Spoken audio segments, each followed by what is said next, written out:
Red, the blood of angry ogres. Blue, the mask of the shattered mirage. Green, I guess it's just some leaves. Yellow, the color of the wog.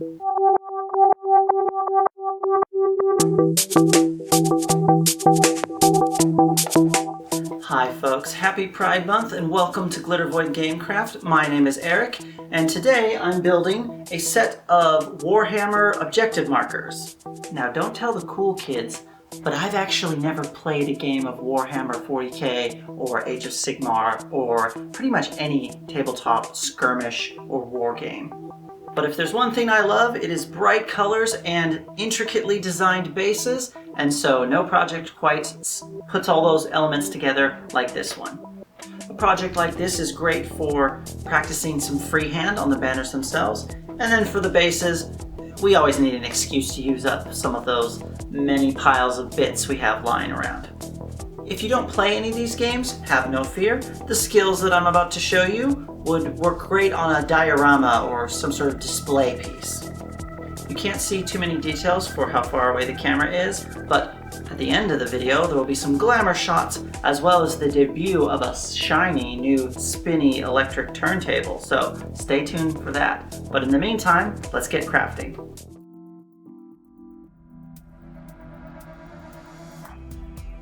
The gist of this build is simple.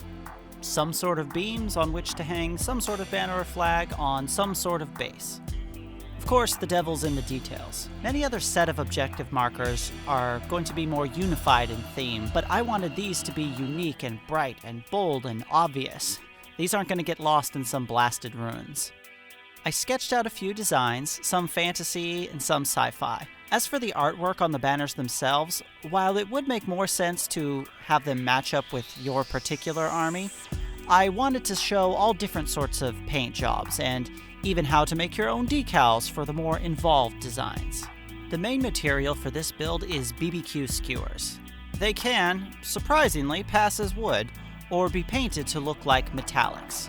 Just be sure to double check that the skewers aren't warped if you plan to use longer sections. To determine a useful size for each banner, I used a miniature as comparison. Not wanting the banners to get lost in the kerfuffle of units piling in around it, I made most of the main beams at least twice as tall as a regular Warhammer miniature. To get nice even ends, I work a groove around the skewer using the scissors and then snap it. Then, with a file or emery board, I smooth out the broken end. This ensures nice clean cuts. I don't have much luck trying to snip straight through these kind of skewers with scissors. The effort tends to crush as much as it cuts, leaving a squashed, uneven end. For the most battle-damaged banners, I broke rather than cut a skewer for a rougher end, and then broke it in the middle, not all the way through, sealing it together with some super glue on the joint. For the various cross pieces, I just eyeballed the cuts for what felt right. I started with tacky glue as that works better with the smaller connection surfaces, and finished it with super glue for strength. Use a decent gloop of tacky glue, you can remove the excess later. If the beams roll, prop up the ends with other skewers while the glue dries. The super glue is then added around the joint, above and below, getting into the grooves and really holding the piece together. Where appropriate, I use thread to help improve the connection, and also it happens to look like rope lashing two beams together. I just wound it around a few times and then secured it with superglue.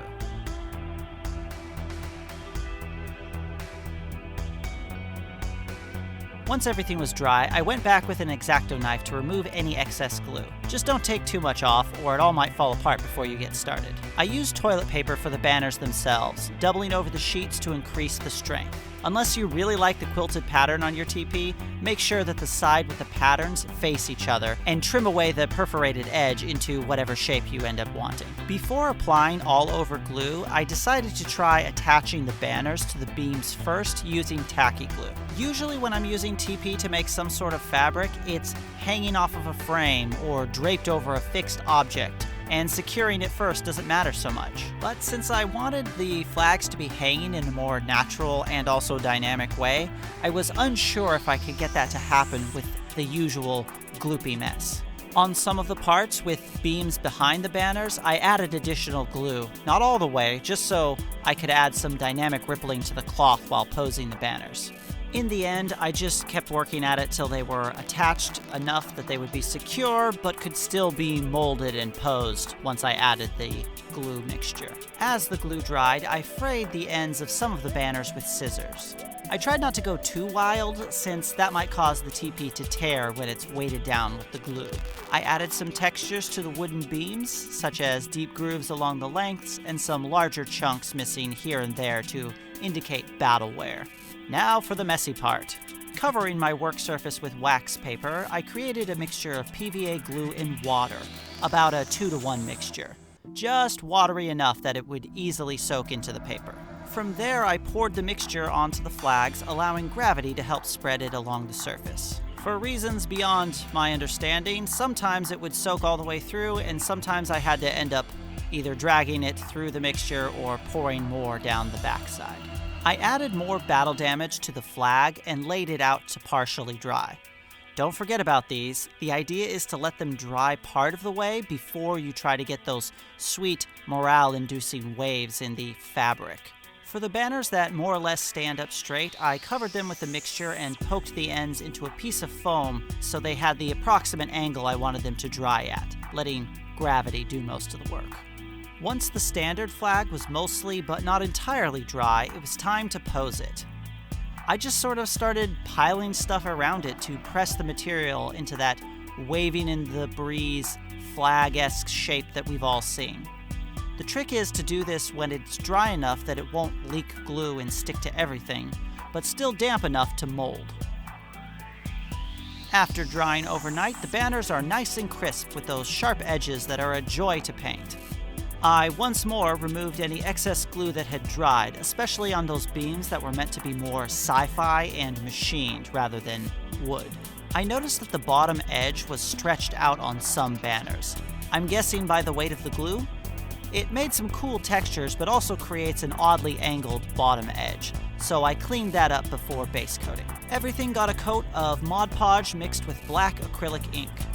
Besides the usual strengthening and providing a base coat to work from, this seals the PVA glue-covered parts, preventing the glue from rehydrating during the paint and wash steps.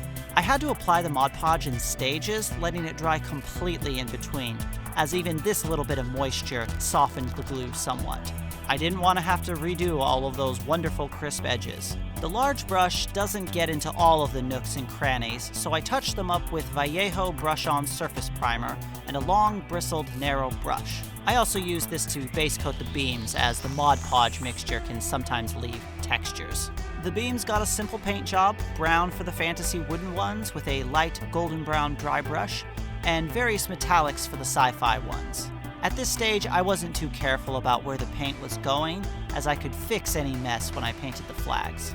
For the base coats, I turned to the brightest craft paints I had, so they would continue to stand out after the washes. I did my best not to get any of the paint on the beams, and I was not happy with the way these were covering. The red was bad, the yellow was bad, the orange was really bad. Green was okay, white wasn't as bad as I expected, and the purple was almost okay. I'm not sure if there's something different that was causing the paint to cover exceptionally poorly, or if my vision for these banners is just for unusually bright colors, but this wasn't going to work without many coats, which I was not in the mood for.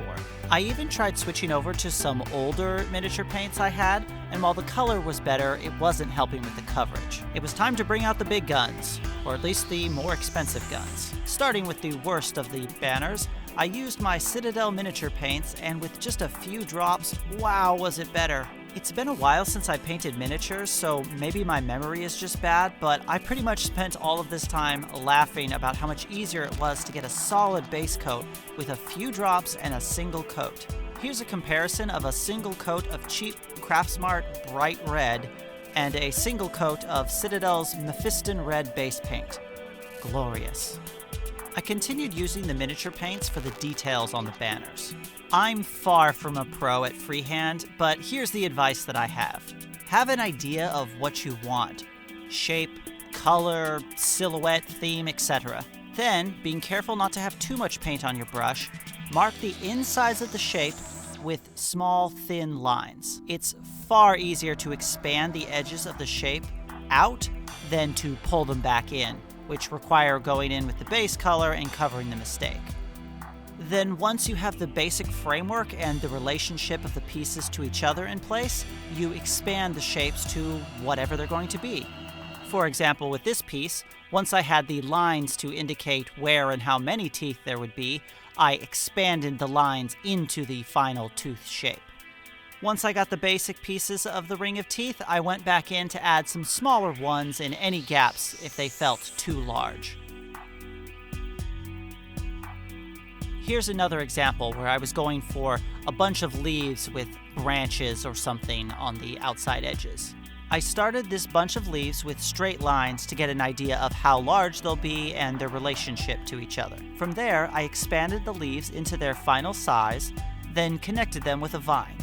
I find crisp lines to be a little easier with more paint on the brush than you might think.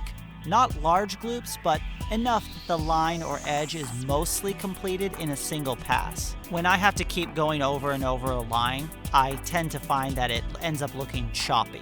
Now, this next piece of advice may seem counterintuitive, but if you're making your own designs, natural and slightly more detailed designs may actually be easier.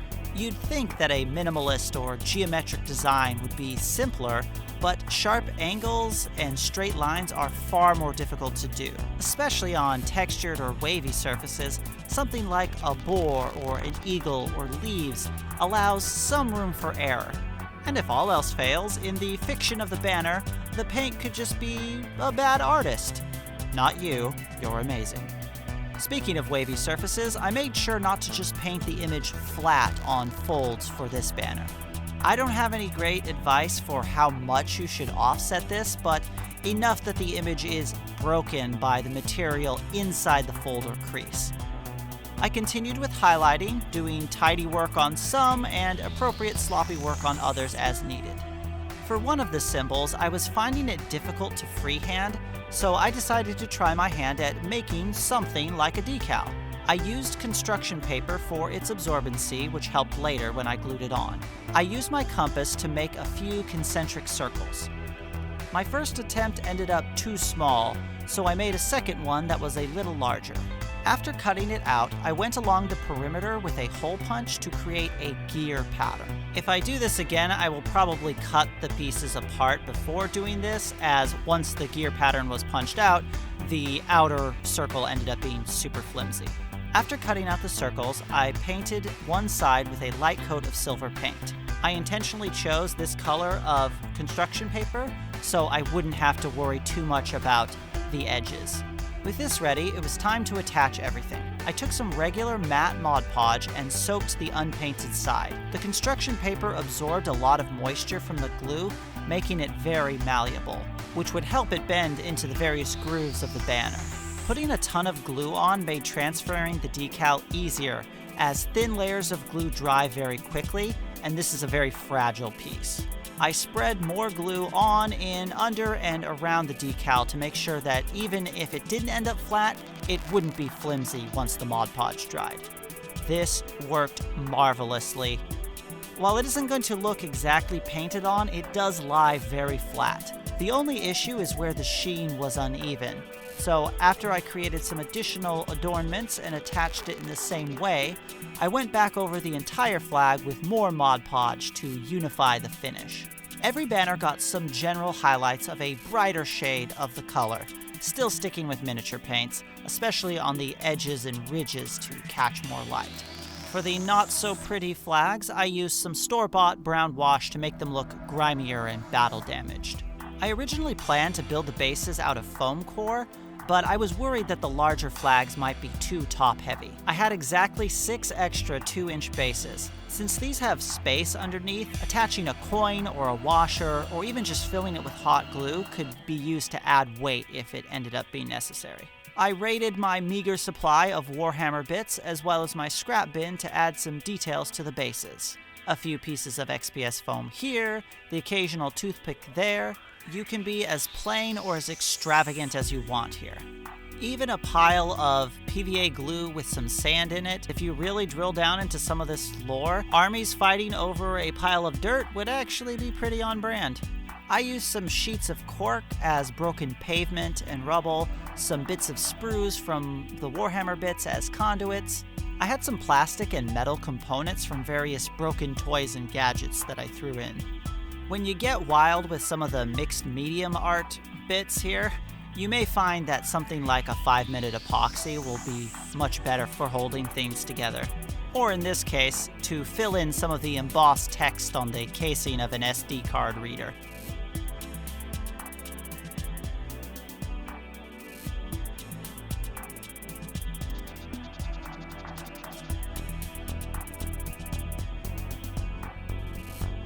One of the metal components was a coil of wire that for some reason didn't take any primer even when I blasted it directly on, but it looked good, so I just left it.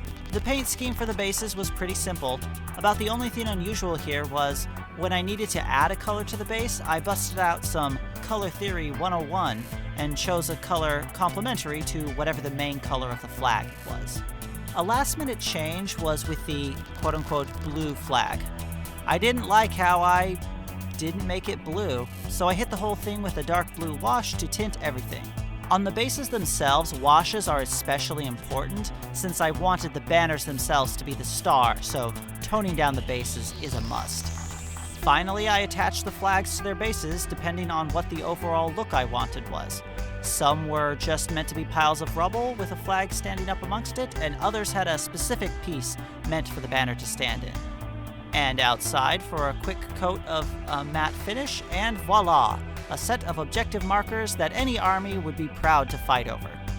While these bases are slightly larger than the suggested 40mm size, there wasn't actually anything that I could find in any of the rules that said that that was a requirement. I just did my best to make sure that the banners themselves didn't stick out too far past the bases, so when it came time to pile in units around to claim the objectives, the banners themselves wouldn't get in the way. My favorite part of this entire build was the decals on the purple banner and the bases. I actually got into terrain building because when I was working on minis, I would spend all of this time on the miniature itself, and then it would get time to do the base, and I would spend almost as long on something that wasn't supposed to be the star.